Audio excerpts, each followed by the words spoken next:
When my husband and I got out of the car, my mother-in-law and sister-in-law eagerly asked him, "Hey, Paul, what's up with this car? It's amazing. Glad you finally decided to join us in the better part of society, but buying such an expensive car out of the blue is a bold move." My husband laughed and told them, "This isn't my car, it belongs to Jasmine's father." Both my mother-in-law and sister-in-law gasped, saying, "What?" Then my parents stepped out of the car, and my in-laws were shocked when they saw what they were wearing. Such an expensive suit, I recognize that brand. Why are Jasmine's parents dressed so well?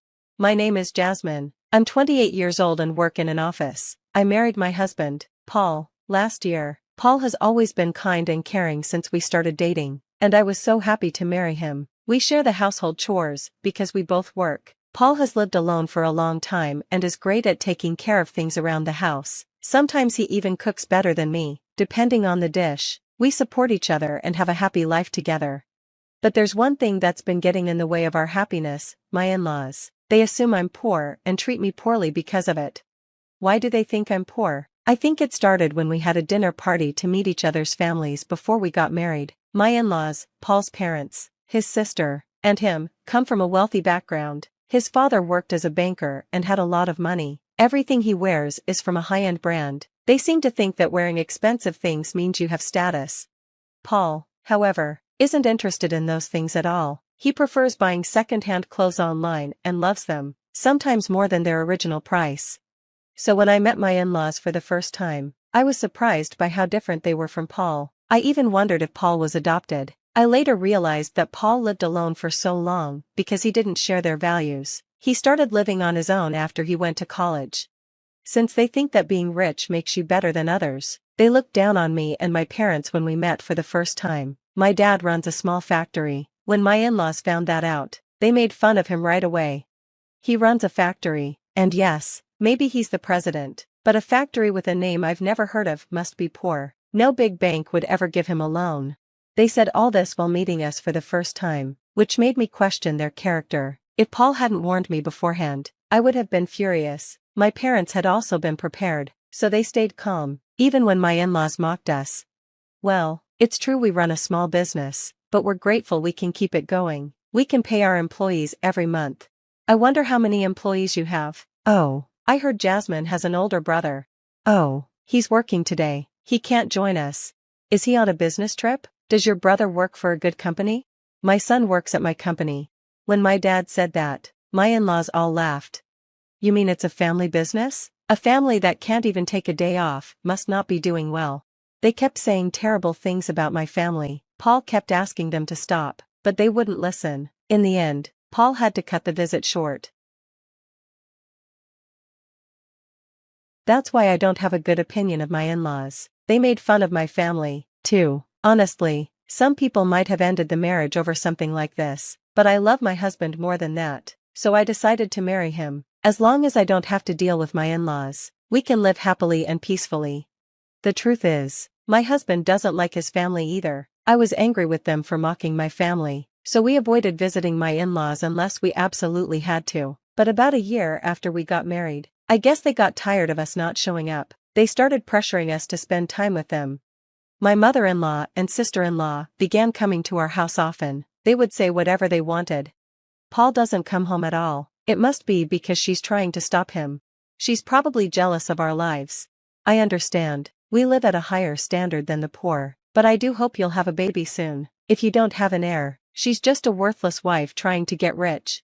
My mother-in-law and sister-in-law would visit from when I got home from work until my husband arrived. I get home early because my job lets me leave on time, but my husband usually works overtime and gets home just before 9 p.m.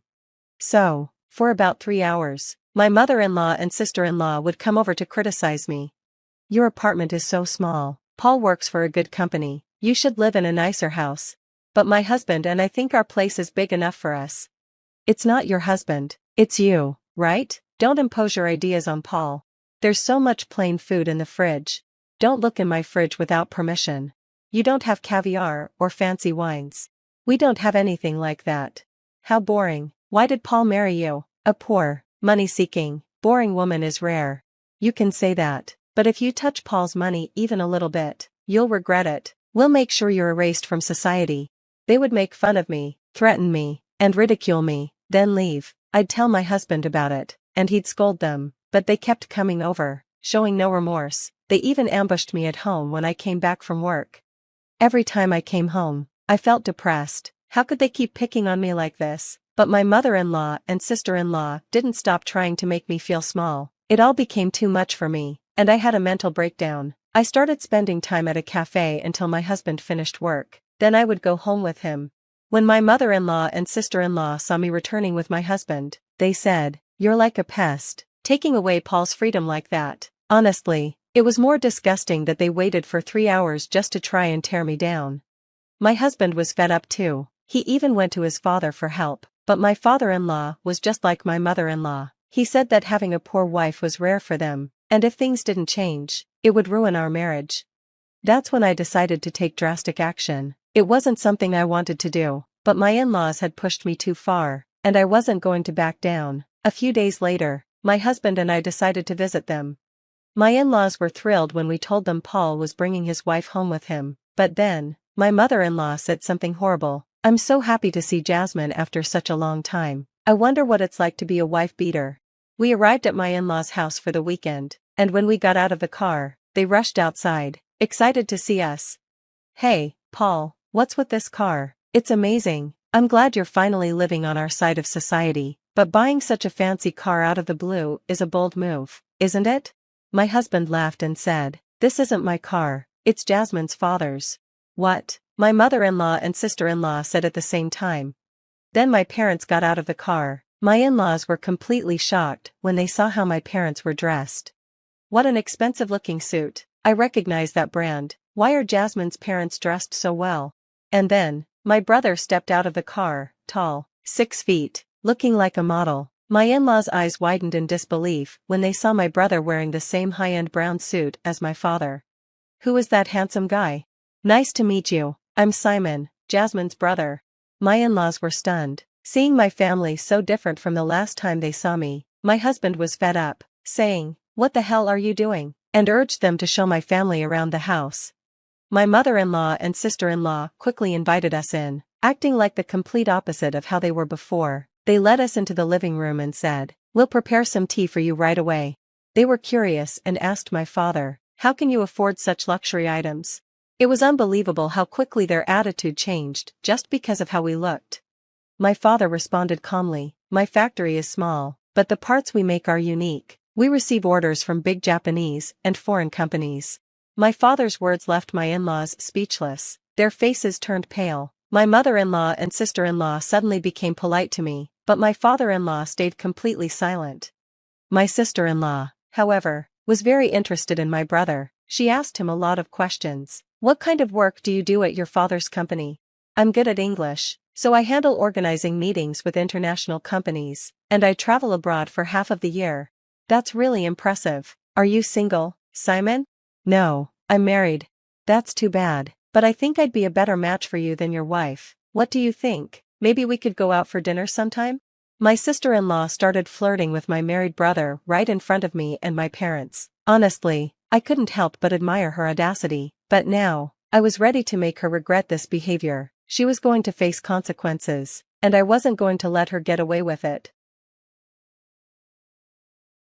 My brother looked at me and nodded, then turned to my sister-in-law and said, "Are you serious? You think you're more desirable than my wife?" My wife was a former model. She's highly educated, and her father is the president of a well-known company. You're no match for her, no matter how you look at it. It's funny how some people, who only have a little wealth, forget their place, isn't it?